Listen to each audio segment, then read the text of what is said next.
مصیبت کے دنوں میں ماں ہمیشہ ساتھ رہتی ہے۔ پیغمبر کیا پریشانی میں امت چھوڑ سکتا ہے؟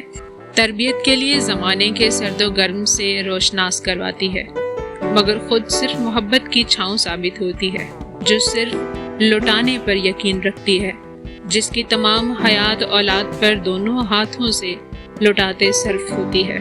ماں کو محبت کہوں یا عقیدت لکھ دوں، ماں کی محبت کو احسار کہوں یا ریاضت لکھ دوں، ماں کو امی کہوں یا ماما لکھ دوں، بس بات صرف اتنی سی ہے، اولاد ماں کے دم سے ہے۔